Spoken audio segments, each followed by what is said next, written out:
Hey everybody, I am on the line right now with Impact Wrestling's Scott D'Amore. We're doing the 2020 edition of the Best for the Business feature, and Impact Wrestling has done a lot of really good things this year. It's a really strange year for wrestling. We've kind of gotten used to the new normal, so to speak, but Impact has been there providing new content all year long. Both in-ring and cinematic match varieties. So I wanted to talk to the people behind the scenes about how they keep it going, and what you can expect the rest of the year and going into 2021. And Scott, how you doing today? Great, Bill. Thanks for having me. Impact has earned a reputation as a free agent destination. It's been said many times, but this year it really feels like you guys delivered on that promise.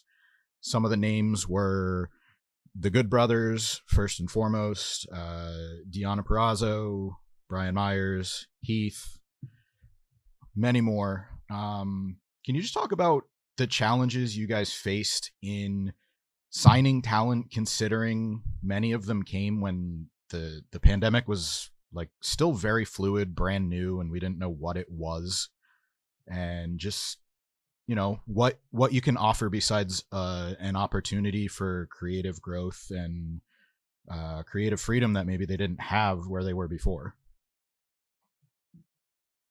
Yeah, I think look, we've done a pretty good job, I think, over the course of the last few years of building the Impact Wrestling brand and the goodwill and equity in it. And I think it's becoming more and more a place where people start considering a viable option for their career at various points, whether it be, and I mean, you mentioned some great free agents that chose to come here and be part of Impact Wrestling.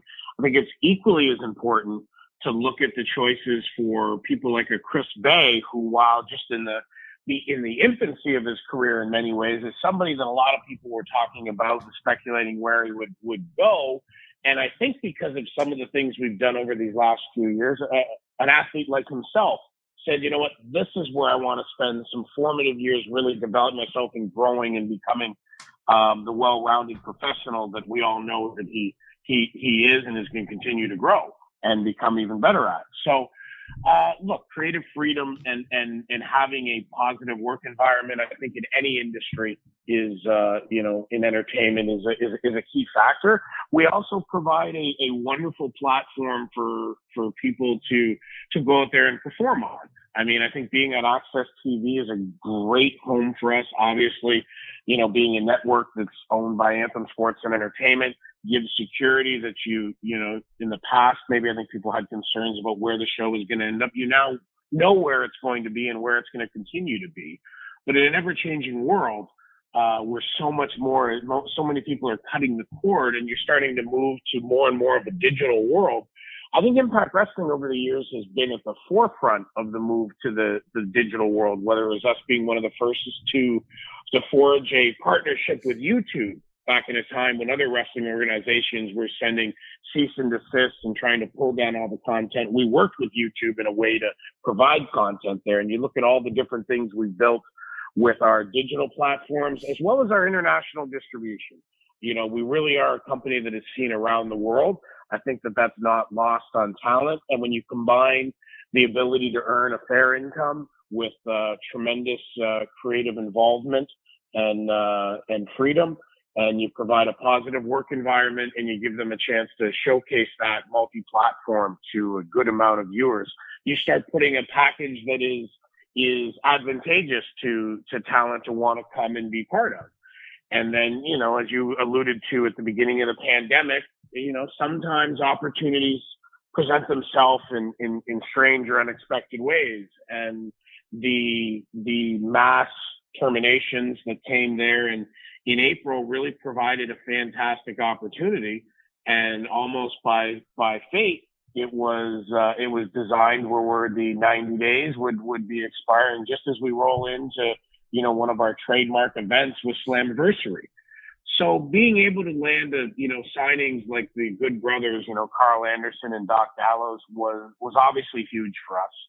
And, it's personally, it's great for me because they're two very good friends of mine. I've known, Carl Anderson since almost he first broke in. Like his trainer, Roger Ruffin, was, very involved in my development when I first started wrestling in the early 90s. So I met Chad in Ohio, and, kept in touch with him over the years. Doc Gallows, I was actually his talent representative for a period of time. I'm the one who actually negotiated his deal to go to New Japan and team him with Carl Anderson. So it really was a great opportunity for us all to come together and do something we've wanted to for many, many years, which was to work together on a grander scale. And then having people like Deanna and Brian Myers and Heath and these type of people come over really just add a well-rounded roster for us. We have such a great roster that has a combination of high flyers, has a combination of bruisers, and has a combination of technicians, has great characters, and one of the things that I think we've been at the forefront of for many years is presenting and featuring female athletes in a positive way. And I think 2020 has given us an opportunity.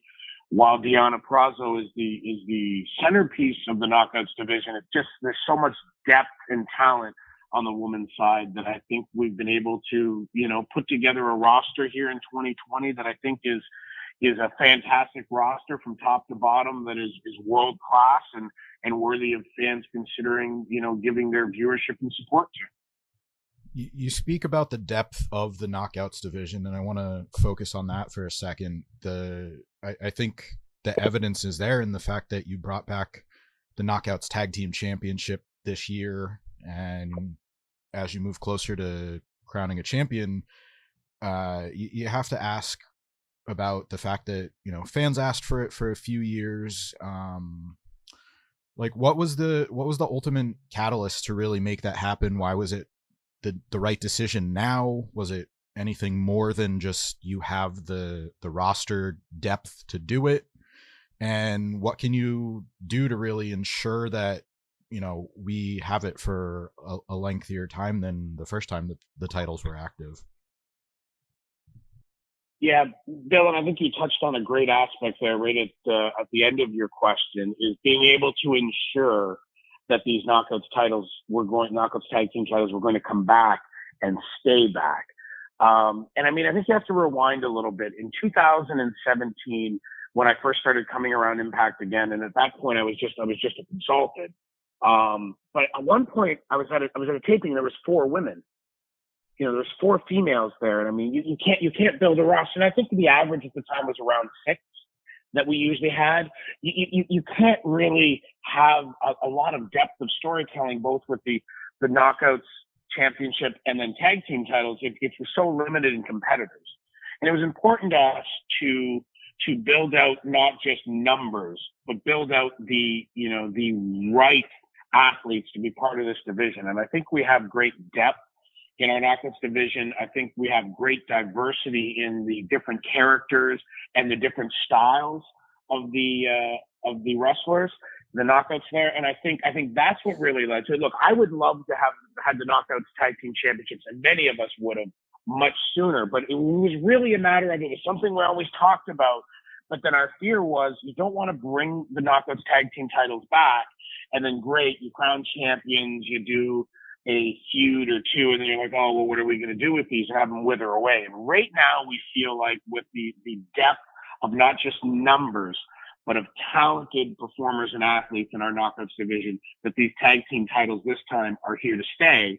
And now that we have that depth, and as we continue to look to see people come in and out, like you've seen Jazz, who is a legend, and getting to watch the excitement in some of our Knockouts and male wrestlers as well, getting an opportunity to interact with someone like Jazz, who I'm sure was an instrumental part in these people as they were, their formative years of watching and growing up with wrestling.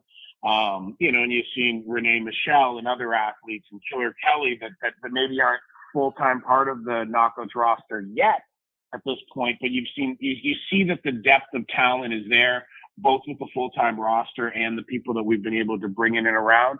And look, the fans have wanted it. And I know sometimes it's frustrating for the fans to want something now and then have to wait for it.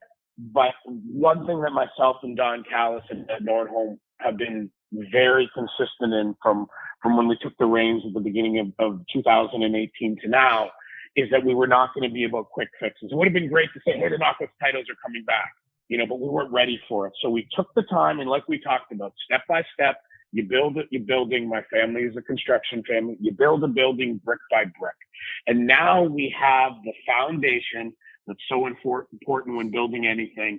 And we've put in the work and the labor, and we now have the depth and the ability that this division in the Knockouts tag team division can thrive, not just now, but long term.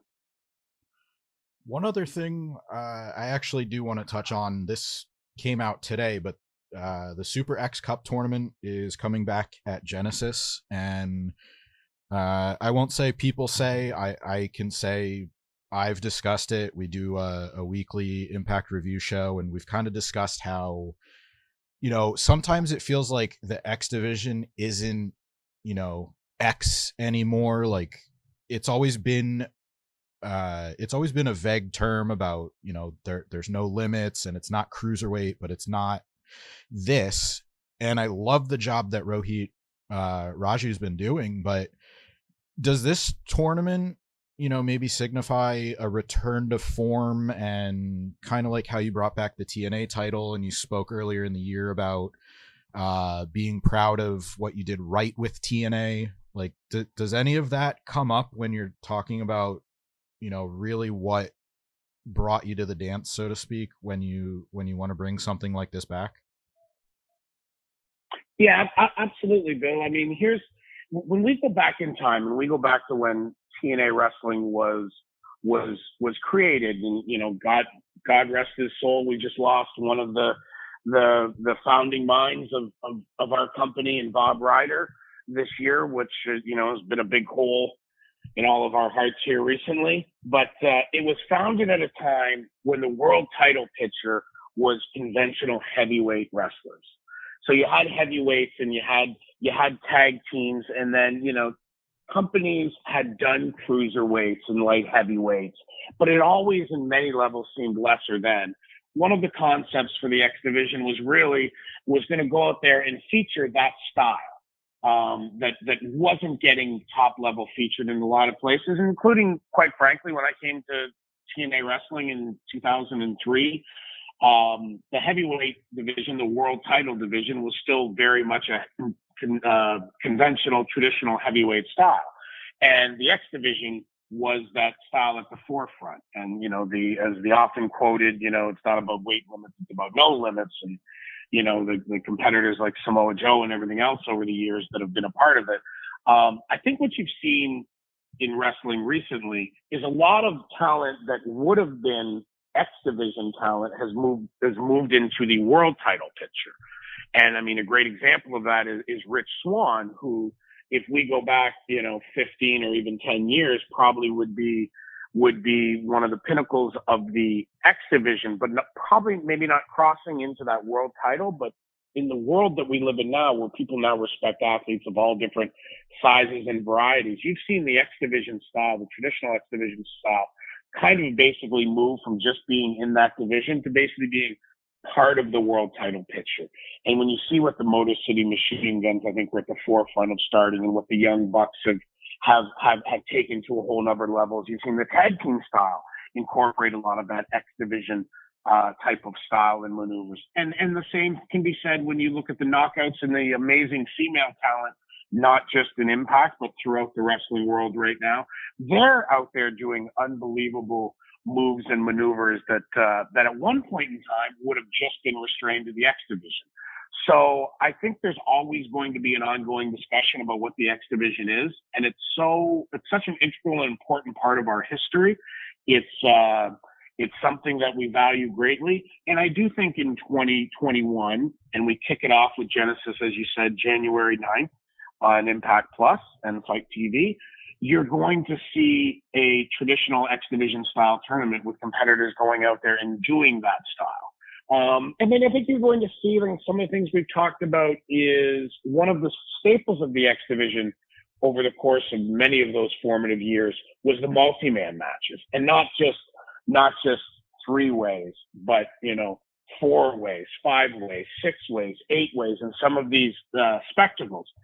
I think if it can be done in a manner that shows proper respect and safety towards the competitors, that's one of the things that the X Division was built on. I think that's something we can look to start getting back to, is some of that fast-paced multi-man style stuff. And I think you'll see that starting with Genesis and the tournament. That's a singles tournament, but then coming out of that, I think you'll see more of a focus going on multiple competitor matches, and that'll give more of a different style and pacing, so that you're seeing something a little different in the X Division than what you're seeing, which is amazing, at the world title level right now, which features a lot of what would have formerly been X Division competitors. Yeah, and I do want to point out, I mentioned Rohit by name, but starting the year, you have Ace Austin as champ, Willie Mack, Chris Bay. So, for everybody that wants the quote unquote traditional champion, like the AJ Styles and the Sabins, like, you do have guys that are finding success by going against the grain. So I do want to note that. I want to jump back into a point you made earlier about it was almost like an albatross where you didn't know the network that you were going to be on, and it was like every year, okay, where are they going to be next year with the Pop and Destination America? You got out of Universal, you have a great deal with Access and Anthem, and you get out on the road, and obviously COVID stops that.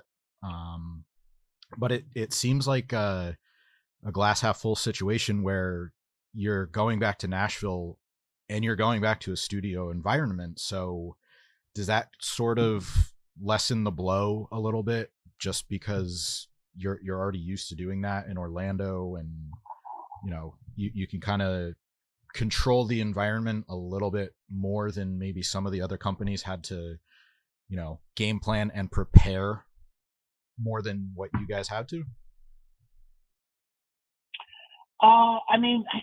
I think maybe, Bill. I think the years at Universal and such, and predating that, when we were at the Asylum in Nashville every Wednesday night, the steady location is something we do have experience with. I'll say this: I don't think there was anybody prepared early in 2020 when this unprecedented, pandemic hit, and it was such a time of being unsure and knowing what to do.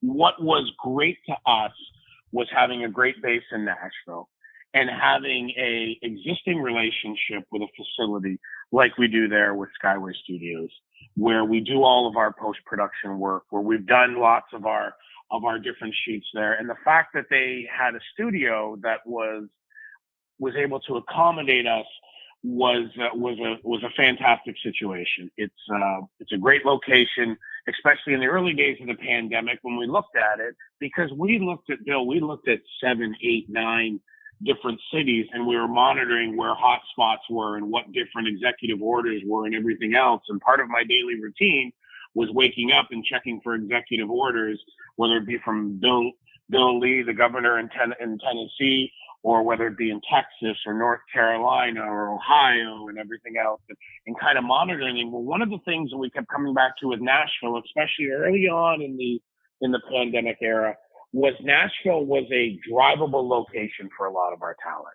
So it minimized the risk, especially early on there. I mean, people just didn't want to get on flights, and who can blame them? We were in a position where the bulk of our roster could get there with a reasonable drive, and just about our entire roster could get there with a lengthy but doable drive.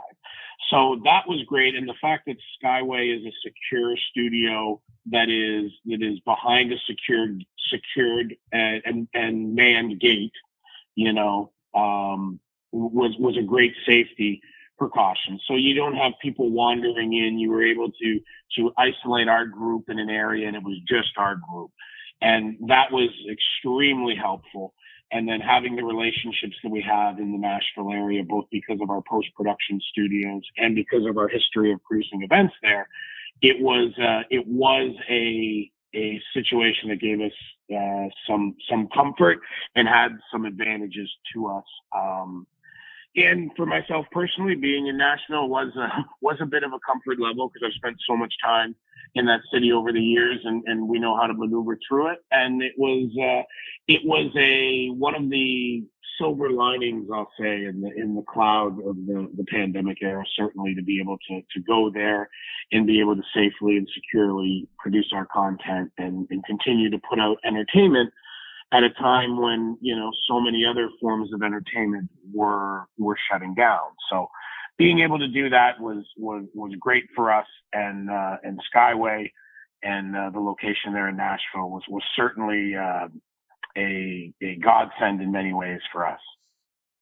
We saw a lot of fun creative elements in response to the pandemic, and Wrestle House and Who Shot Bravo. A lot of the cinematic stuff was really a focal point.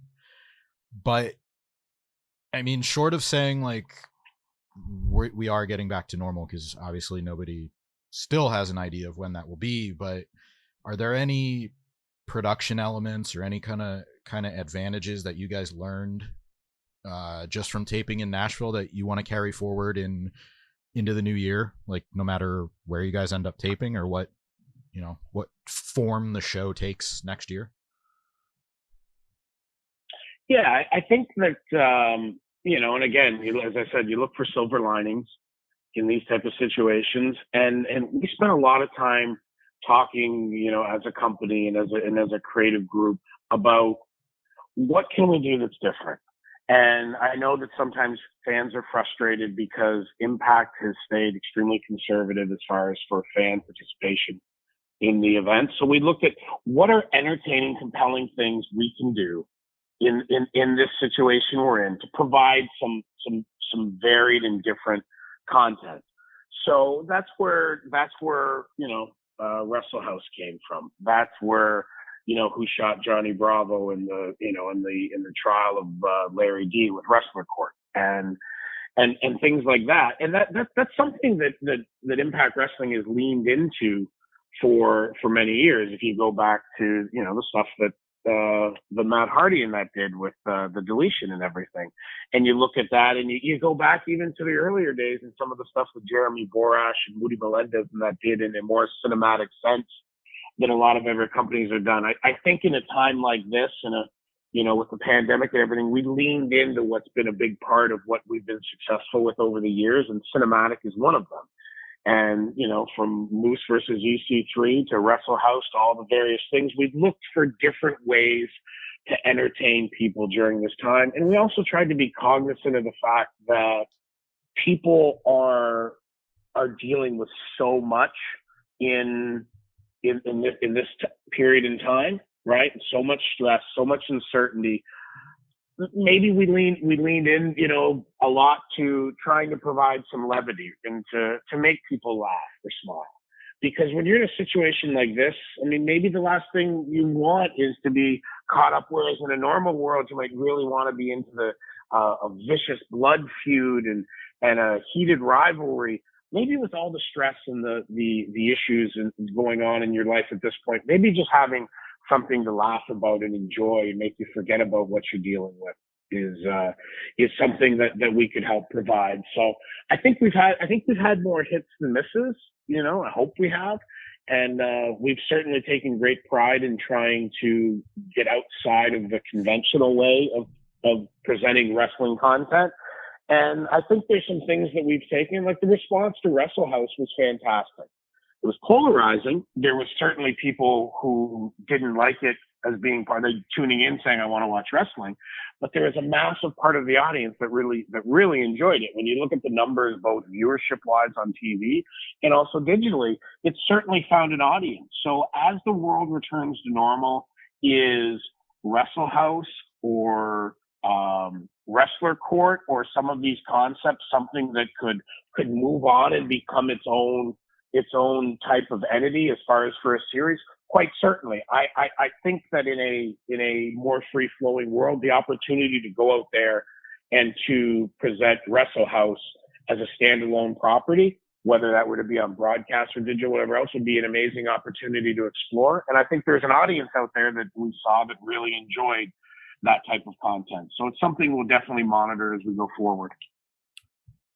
Impact's definitely ending the year on a high note, content wise, and the developing relationship with AEW, I'll call it. I know Don is saying there is no partnership and it's very much about his master plan with Kenny Omega, but can you just talk about why it's the right time? I know Impact's made it clear for a few years that the doors are open. You guys are open to working with almost anybody as long as it's good business.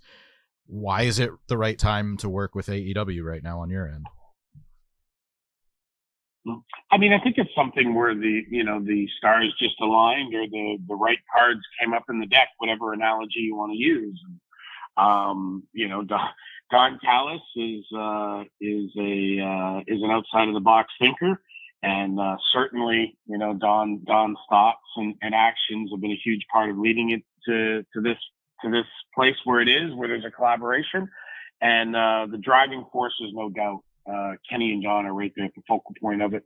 But you've also seen the Young Bucks express their thoughts and excitement for it. I mean, ultimately, you've seen Tony Khan appear, via his paid ads on Impact Wrestling as a way of getting out there and doing it. And I think that timing wise, I think the timing could always be right if the right people are at the table and willing to consider doing it.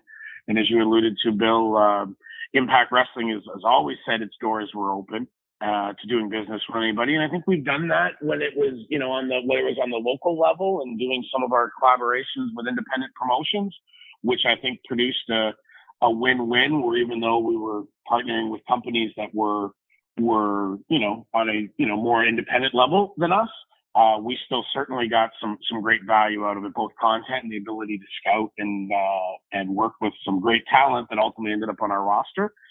And I think you've seen it here with AEW, with the little bit that's been done, that it certainly has created a buzz and an excitement with, I think, fans and with people in the wrestling industry alike. And, you've also seen it too. Like recently we had Chris Bay and TJP both were part of the, New Japan Super J.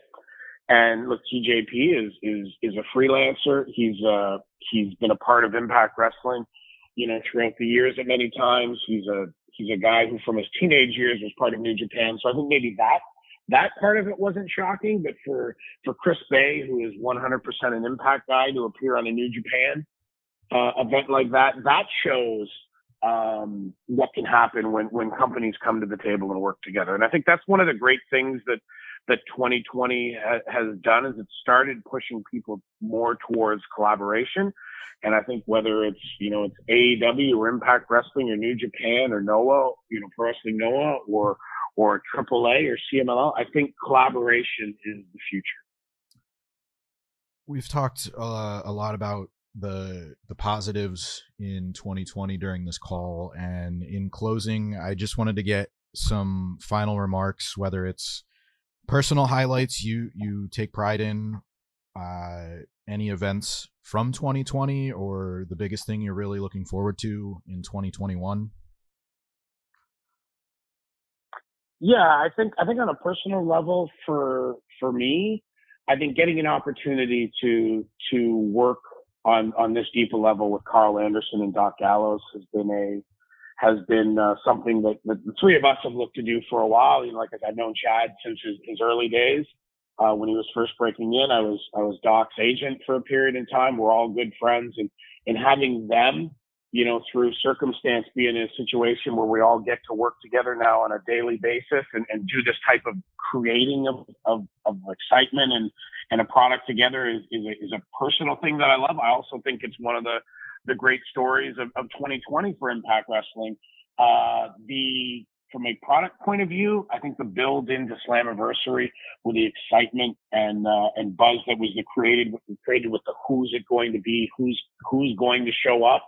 That's something creatively I'm very proud of, and I think we did a fantastic job with that. And David Zahadi, Eric Tompkins, and our entire Nashville team that oversaw the development of that promotional piece, I think is definitely one of the best promotional pieces ever done in wrestling, which led to a great historic Slammiversary event, which I'm so very proud of.